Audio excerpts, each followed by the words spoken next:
Karena tadi baru kita buat pantun, nah, kayaknya kalau dibina itu nggak lengkap kalau kita nggak pakai pantun ya. Nanti mohon cakep atau raja aja. Indahnya mahkota ratu dipasangi berlian. Cakep. Ratu memakai mahkota menuju singgasana.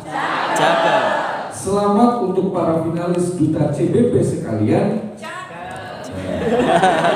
Duta CBP Bank Indonesia memang rancak banget. Masya Allah. Jadi nggak salah, teman-teman dari panitia udah menyeleksi, inilah dia keluar sebagai duta. Nanti dipilih berapa orang buat ini? 10. Waduh, semoga semuanya masuk, amin. Amin. Nah, caranya masuk, nggak mungkin masuk kan? Ya udah mungkin amin dulu aja. Oke. Nah, kita Bank Indonesia atau Bank Sentral. Ada yang tahu Bank Sentral itu apa atau Bank Indonesia itu apa? Oke, silakan. Kita sekarang diskusi aja. Kalau perlu materi nggak usah tanyakan. Oke, kita jawab aja udah. Kalau udah paham kita stop. Ya Bu ya? Ya. Iya kan Bu.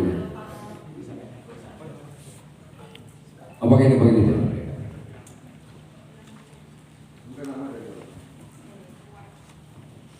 Terima kasih Pak. Perkenalkan saya Nelmawati SPD dari Lunang Kabupaten Pesisir Selatan. Oh. Yang saya tahu ini Bapak ya, kalau nggak salah, Bank Sentral itu adalah Bank Indonesia. Ya, betul. Terima kasih. Terima kasih. Ya. Benar. Bank Sentral apa itu? Bank Indonesia adalah Bank Sentral. Oke, Ibu boleh? Boleh. Assalamualaikum warahmatullahi wabarakatuh. Waalaikumsalam warahmatullahi wabarakatuh. Nama saya Arifah Yulia dari SMP 2 Bukit Tinggi. Bank Indonesia, yang ditanya tadi Bank Indonesia, Bank Sentral ya Pak ya.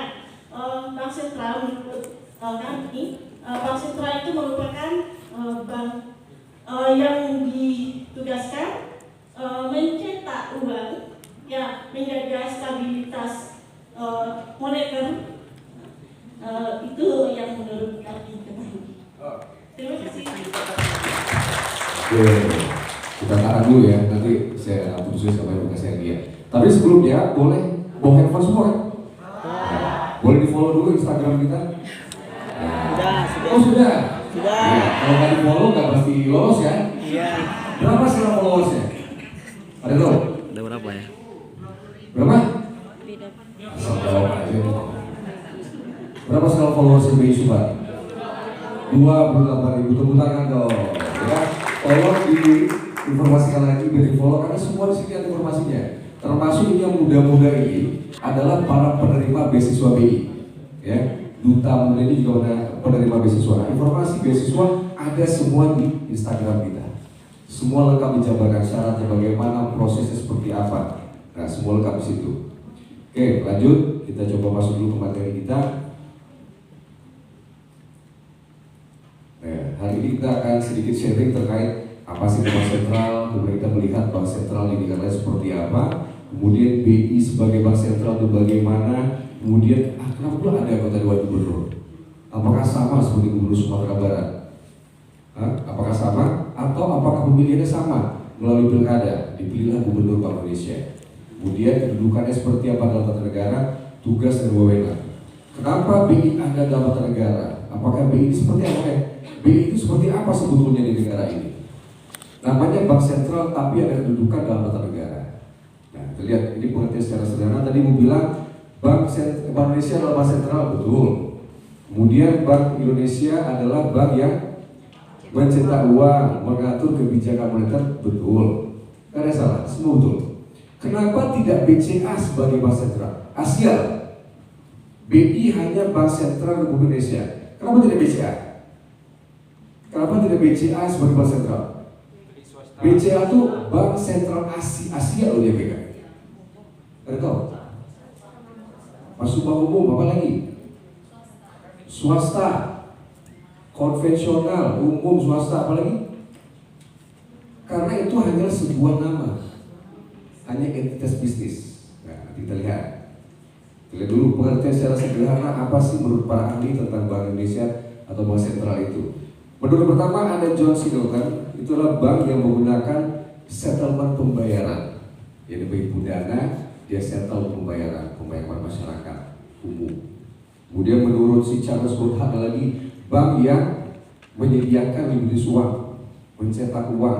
Nah, di saat perbankan membutuhkan uang. Jadi siapa yang berhak mencetak uang? Siapa yang bilang? Enggak peruri. Peruri Ya, atas BI-nya perintah siapa? atas perintah BI. Perintah. Udah pintar semua ibu. Tepuk tangan dulu ibu. Udah selesai materi itu? Udah cukup? Udah? Selesai? Belum. Oke.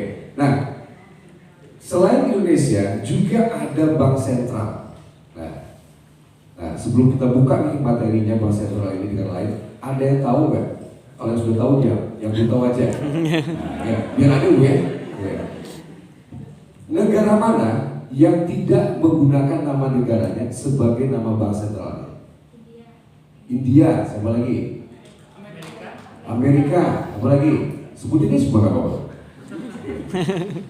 Yang di belakang ada tahu? Ibu? Bang apa? Bang Anto. Lihat ya.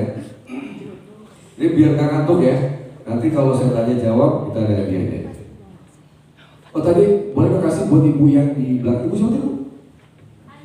Ibu Hanifah boleh. Kalau ibu tadi kurang lengkap ya, kasih bebas aja mas. Saya mau kasih yang mana buat ibunya. Oke, tepuk tangan. Jadi terus semangat ya. Jangan ngantuk, nggak ya. Jadi selain di Indonesia juga ada beberapa bank sentral negara lain, tapi tugasnya sudah berbeda. Sudah ada job desk masing-masing. Sebetulnya 3 tugas bank sentral itu cuma 3. Otoritas moneter, pembayaran, perbankan.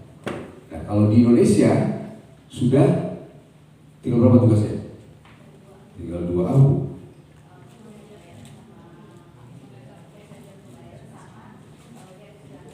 Oke, kebetulan benar. Ibu sih tadi. Itu udah apa? Ya. Jadi Indonesia cuma ada 2 sekarang tugasnya, hanya mengurusi moneter dan sistem pembayaran. Sementara pun di negara lain masih banyak yang ada yang 3 nih, kayak Malaysia masih 3-3-nya, Selandia Baru. Tapi juga ada yang sebagian. Nah, tadi yang tidak menggunakan nama negaranya adalah Amerika. Jadi bank negaranya The Fed, Federal Reserve, The Fed. Ya, ini nice to know aja. Nama-nama sentral tugasnya juga masih ada sebagian, masih ada yang seluruhnya mengurusi ketiga pilar.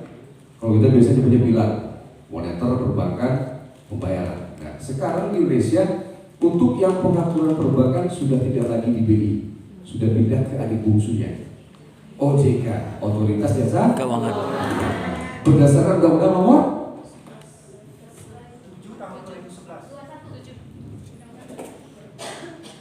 berapa? Tadi berapa? 7/2000 itu bukan pengetahuan. Ya. Hadiah dong boleh? Ibu itu benar. Iya. Jadi itu apa loh ya? Jadi sejak Undang-Undang Nomor 21 tahun 2011, pilar BI yaitu mengawasi perbankan, pengaturan, perizinan, pencabutan sudah bisa ke OJK. Tapi tetap kita masih berkoordinasi. OJK boleh sebagai mikronya mengurusi perbankan, tapi makronya masih di Bank Indonesia. Lanjut. Nah, kita lihat Bank Indonesia sebagai bank sentral. Nah, ini ada 2 diagram. Ada yang mau cerita? Ada yang mau cerita nggak? Nggak ada yang mau cerita, ya bisa cerita. Kalau nggak ada cerita, ya nggak ada cerita. Nah, di sini kita lihat. Kenapa sih tidak BCA yang sebagai bank sentral? Kenapa Bank Indonesia? Karena hanya sebuah, ya udah disebutin tadi kan ya, oke, luar biasa. Jadi ini hanya jadi Bank Mandiri, BCA, BRI, apalagi BNI itu hanyalah sebuah perusahaan BUMN ataupun swasta. Nah, mereka bergerak di entitas bisnis. Kalau bisnis sifatnya cari apa? Cari laba, cari untung profit. Kalau nggak beruntung nggak perusahaan namanya, pasti mencari keuntungan. Caranya seperti apa? Nah, kalau mereka bergerak di bidang keuangan, otomatis menghimpun dana dari masyarakat, menyalurkan dalam bentuk kredit dan pinjaman. Nah, Sementara Bank Indonesia sudah pasti lembaga negara, walaupun namanya bank. Ya, itu juga tahu kenapa diberi nama Bank Indonesia. Tapi itu muncul sejak Undang-Undang Nomor JK lagi. Nomor berapa?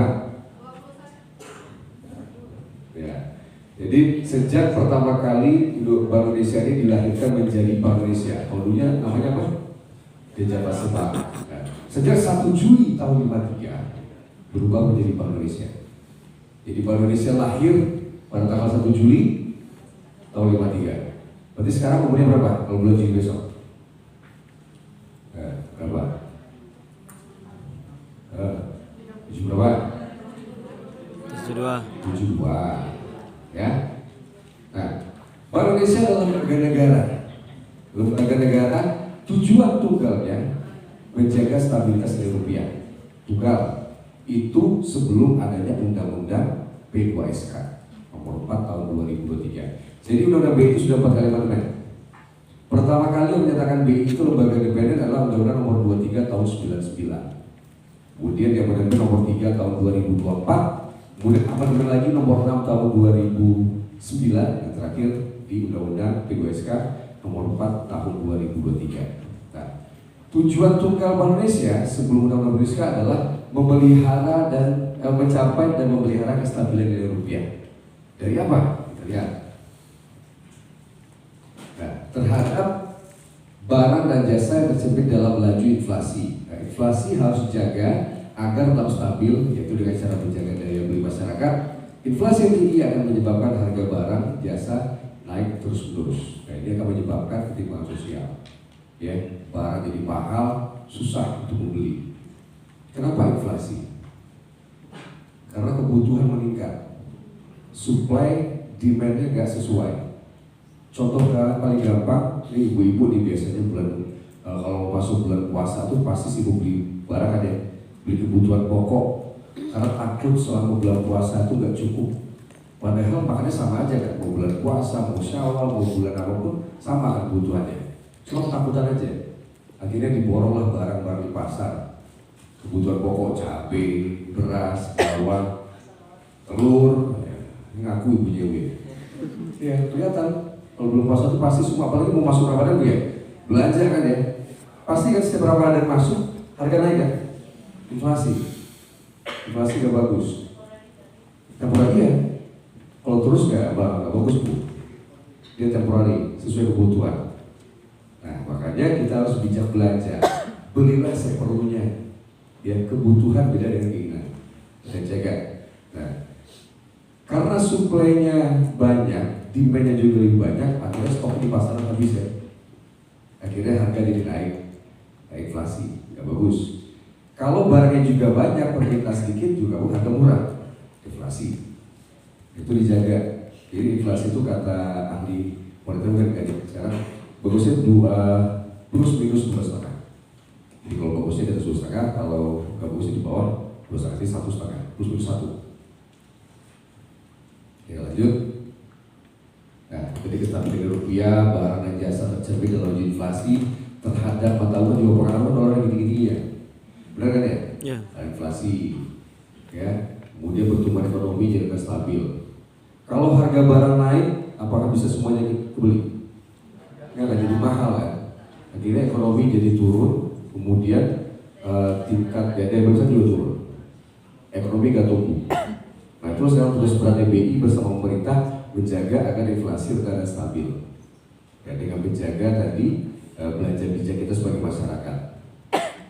Ngomong-ngomong soal inflasi juga, seandainya di Sumatera Barat kelebihan pasokan barang, suplainya, itu ada beberapa langkah yang diambil oleh BI. Ya, yang pertama dengan menjaga kerjasama antar daerah, mengirimkan barang yang kita miliki, stok pangan kita ke daerah yang kekurangan. Jadi kita surplus, kita kirim misalnya ke Pekanbaru. Nah, jadi harga di sini juga tetap stabil. Karena kalau banyak stok barang di sini di Sumatera Barat, otomatis harga murah. Kirim.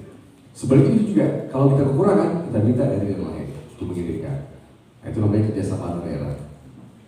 Itu menjaga satu cara untuk menjaga hasil perdagangan stabil. Nah, mata uang juga lagi tinggi-tingginya. Kenapa? Karena permintaan dolar lagi tinggi, lagi banyak. Coba kalau permintaan rupiah banyak, otomatis dolar pasti akan menguat. Makanya kurangi impor, kita perbanyak ekspor. Benar ya Pak Randy ya? Ya, selamat datang Pak Randy. Politik kami mulai Pak. Tepuk tangan buat Pak Randy. Ya. Oke, lanjut. Tadi sampai-sampai udah paham ya? Inflasi juga seperti apa menjaga laju ya. Oke. Kita lihat. Nah, tadi kan di awal kita bilang BI itu masuk dalam lembaga negara. Nah, berarti ada kedudukannya dalam tata negara. Ada yang tahu cara pemilihan gubernur Bank Indonesia? Sorry, BI dipimpin oleh seorang Gubernur. bagaimana cara pemilihannya? Melalui pilkada. Kemarin ikut pemilihan pilkada nggak ada pemilihan gubernur BI kan? Tidak. Nggak ada. Harusnya ada kemarin. Nanti kata saya nggak tahu. Ada tahu cara pemilihan gubernur Bank Indonesia? Ada agenda? Ya, cara memilih gubernur Bank Indonesia seperti apa? Di pemilihan nasional. Terima kasih Pak.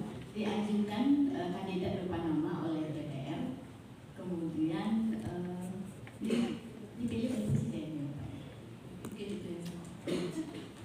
Ibu siapa tadi Bu?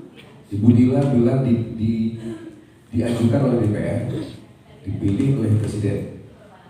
Berapa lama biasa Bu? Kalau Ibu tahu? Pernah ikut rapat berarti sebelumnya? Pernah ikut rapat sama DPR?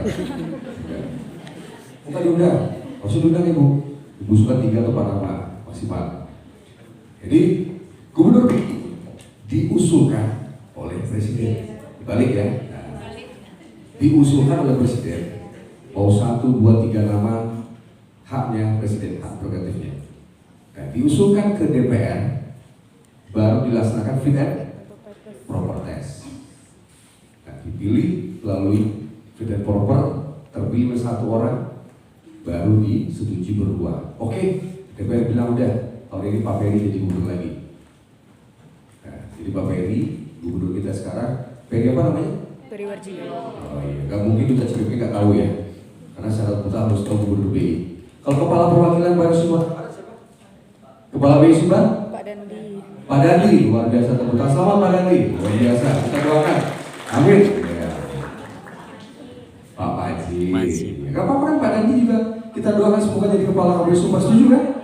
Setuju. Tepuk tangan sekali buat Pak Dandi. Sekarang kepala perwakilan BI Sumbarnya Pak Majid, wakilnya Pak Dandi yang memilih SP yang punya acara ini. Jadi kita lihat kedudukan Bank Indonesia dalam tata negara seperti apa. Ada yang sudah tahu kedudukannya? Setara dengan DPR, Kementerian, mereka siapa lagi? Lembaga negaranya, tinggal baca aja Bang ya.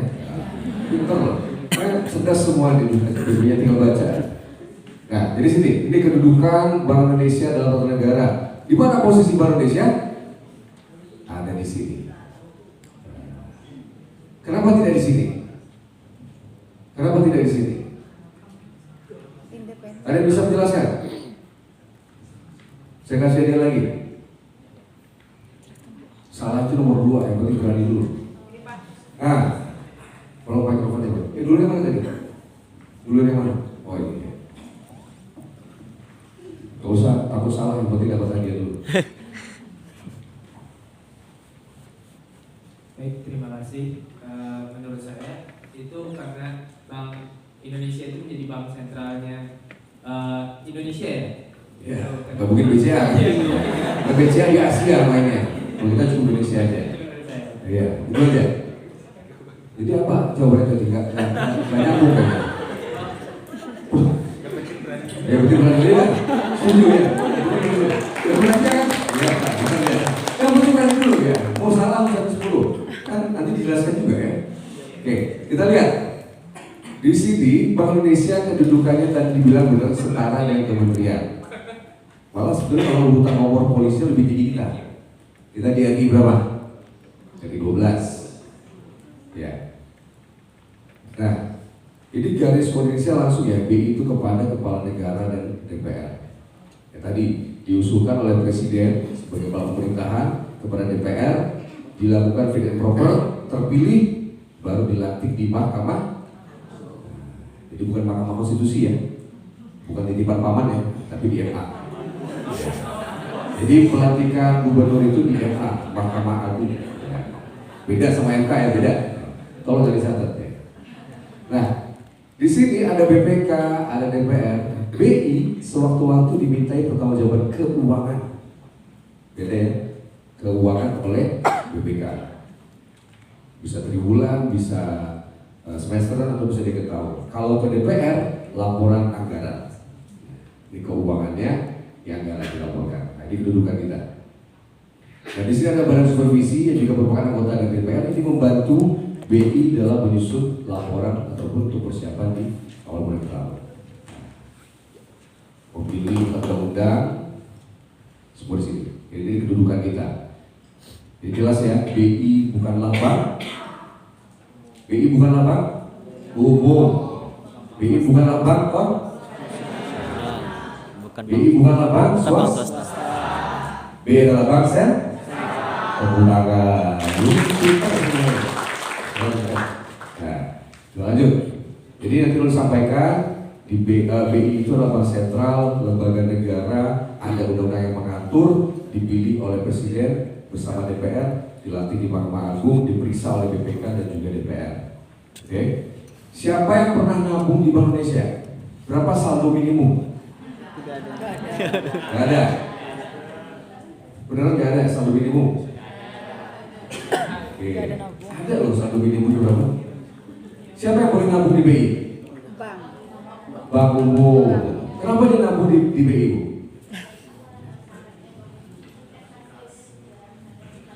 Ih, keren kali Bu ya. Udah lulus ya, calon perusahaan ya. Jadi kalau bank itu punya kelebihan likuiditas di perbankan atau di kasarnya wajib disimpan ke BI karena mereka nanti akan kena penalti asuransi. Ya, jadi uang itu diasuransikan. Makanya Ibu bila nabung di Bank Mandiri nabungnya di BI. Kemudian BI ngasih pinjaman berapa bunganya? Berapa bunga BI?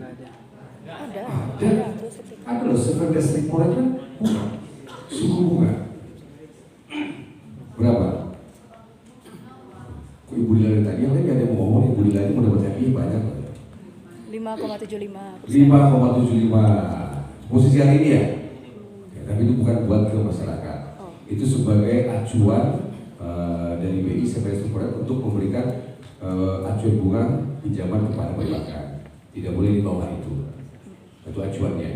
Ya, namanya BI 7 days repo rate. Oke, lanjut dulu. Tadi satu sudukan BI tadi, negara kita adalah bank sentral. Kemudian lembaga negara independen dibuktikan di Undang-Undang Nomor 23 Tahun 99. Yang pertama kali dinyatakan BI itu lembaga independen, bebas campur dari pemerintah, tapi masih juga tetap kita di campur pemerintah karena memang boleh, karena BI juga di bawah Presiden. Pihak luar tidak dibenarkan ya kecuali pemerintah ya. Kemudian kita berbadan hukum, kita boleh bertindak sebagai diri sendiri. Ada badan hukum perdata bertindak atas nama diri sendiri maupun di dalam maupun di luar negeri. Jadi ada yang kita lembaga kita tuh ada badan hukumnya, ada sebuah lembaga negara independen, ada bank sentral. Jadi ada undang-undang yang mengatur. Jadi tidak semata-mata kita tidak diatur oleh negara. Ada undang-undangnya. Lanjut dulu. Nah ini tadi. Kenapa si BI juga dipimpin oleh Dewan Gubernur? Kenapa sih harus gubernur namanya? Iya. Dari zaman dulunya ada Gubernur of di Jawa Sempat, jadi sampai sekarang masih dipakai penyebutannya adalah Gubernur Bank Indonesia. Ada berapa sekarang jumlah anggota Dewan Gubernur? 5. 5. Ada berapa lagi? Ya, 5 ambil 1 Plus 1 nah, gubernur. 5 plus 1 oh. Ada lagi? 4 plus berapa? Oke, berapa lagi biasanya? 7. Berapa lagi? 7. Ada berapa lagi? 1 dia 16. Wah, keren 16. Makin banyak. Ada lagi? 6. Berapa lagi? Ini kayak mau jualan mulai aja. 16, 5, 4, 1. Ya. Minimal berapa? Minimal 4. Berarti sekarang 4. Tahun 2023 ya, bila Pak Ferry. Itu sekarang jumlah anggota Dewan kita saat ini adalah ada berapa? 4 di bawah. Jadi itu boleh 4. Nah kalau anggota deputi ini ya, ini juga ada di sana boleh maksimalnya 7. Jadi di bawah ya. Nah sekarang kita totalnya ada 6. Jadi anggota deputi gubernur itu boleh 4 sampai 7 orang sesuai dengan bidangnya. Nah sekarang kita di sini ada 6 orang. Pak Ferry Gubernur Bank Indonesia. Kemudian dibantu oleh 1 orang deputi gubernur senior, wakil beliau, dan dibantu oleh 4 orang deputi gubernur. Nah, dari ke-6 ini, apakah semuanya ini boleh dari Bank Indonesia atau tidak? Untuk menjadi seorang deputi gubernur Bank Indonesia, apakah harus dari Bank Indonesia? Harus. Yang bilang harus ya, Pak? Dia bilang harus, kamu tahu jawab. Oh, ibu bilang harus. Harus. Oh, tidak. Harus, wajib. Kenapa harus? Karena lebih mengetahui isi Bank Indonesia. Karena lebih mengetahui tentang Bank Indonesia, maka memang dari tentang Bank Indonesia sendiri. Kalau dari luar tentu Bapak Ibu ini mungkin belum mengetahui ya. Iya, belum mengetahui ya. Berarti harus belajar lagi ya tentang Bank Indonesia ya. Harus ikut edukasi bank sentralan gitu. Iya, Iya. lagi di sini. Harus lebih lagi ya. Tepuk tangan dia. Masukkan. Jadi selain itu juga harus ikut duta CPB ya. Jadi baru boleh dari luar. Berarti minat jadi deputi gubernur? Oh iya. Kecilnya gede loh. Amin. Jadi dari 6 orang ini 1 yang bukan berasal dari Bank Indonesia. Berarti boleh. Ya.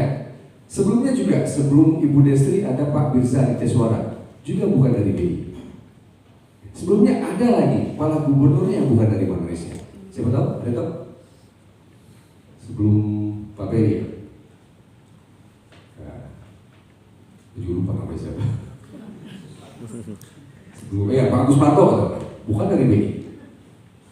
Itu dari Bank Mandiri sebelumnya. Jadi boleh ya, mau berkarir di sini boleh karena apa? Ini sudah jabatannya politis. Kan yang tadi yang musuh kan siapa? Presiden. Jadi boleh dong dari mana aja. Nah, coba di periode ini 1, 2, 3, 4, 5 adalah pensiunan Bank Indonesia. Kenapa saya sebut pensiunan? Karena harus pensiun dulu dari Bank Indonesia. Jabatan tadi ya, jabatan politis. Nah, Bu Destri berkarir dulu bukan di Bank Indonesia, dulu kalau saya di Bank Mandiri juga sebagai satu CEO-nya. Jadi boleh ya. Nah, Pak Dodi, Bu Filia yang sini atau yang baru, Pak Yuda, Bu Aida adalah internal BI dulu. Nah, kita lihat sekarang tugas kawan Bank Indonesia itu apa aja. Tujuannya tadi masih ingat ya. Tujuannya adalah menjaga dan mencapai stabilitas rupiah. Itu tujuan tunggal sebelum Undang-Undang P2SK. Di sini tugasnya ada 3. Secara umumnya ada stabilisasi keuangan, moneter, sama sistem pembayaran. Nanti sistem pembayaran akan kita kupas lebih lanjut setelah ini dengan materi yang ada dari KDB. Nah, ini dia ruang lingkup kebijakan. Moneter itu apa aja sih? Menetapkan sasaran moneter dengan laju inflasi. Dari kita bahas inflasi itu apa sih sebetulnya? Bagaimana cara penanganannya? Ya, ada 4K namanya yang selalu disampaikan dalam penanganan inflasi. Itu K pertama itu keterjangkauan harga, ketersediaan pasokan, kelancaran distribusi dan komunikasi efektif. Nah, itu suatu cara menjaga untuk inflasi khususnya di bidang pangan, ya distribusi antar daerah, kelancaran ketersediaan pangan, pasokan sama keterjangkauan harga.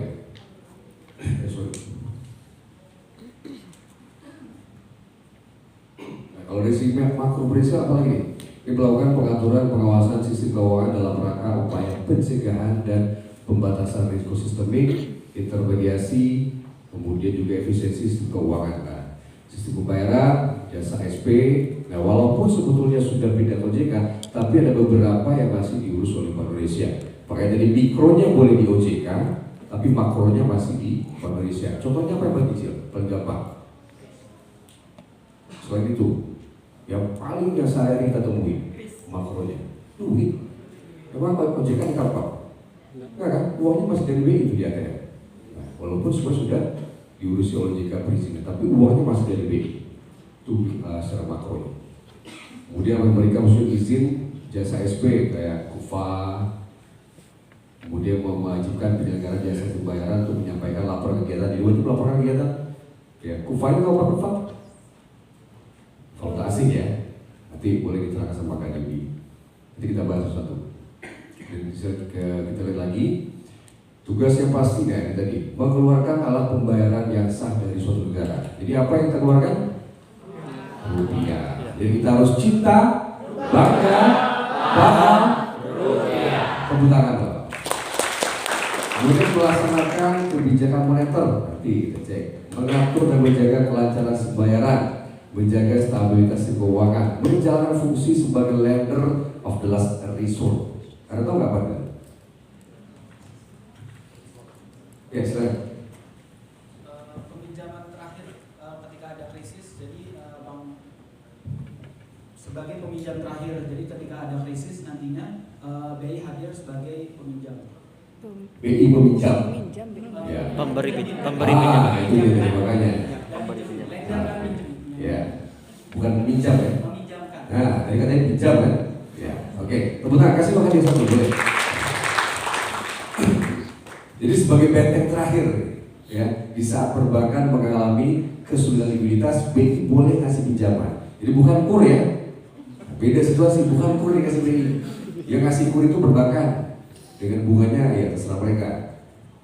Dan juga terserah Bapak Ibu semua yang pilih bank mana yang memberikan bunga lebih rendah. Jadi lender of last resort ini sebagai benteng terakhir ibaratnya bagi perbankan yang kesulitan dalam likuiditas uang, jadi baru boleh BI meminjamkan, tapi tentu dengan ketentuan yang berlaku.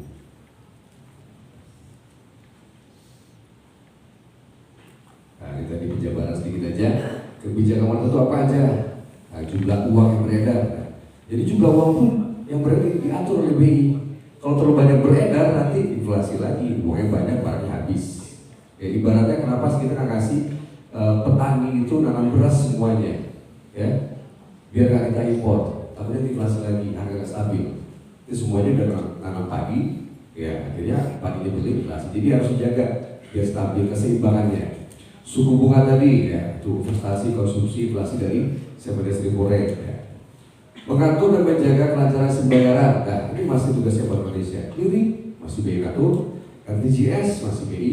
Ya, kalau clearing ada waktu itu tapi RTGS langsung ada real time, ya. RTGS real time gross settlement. KRIS. Ya. Masih ini nyebutnya QRIS? Masih? Ada QRIS?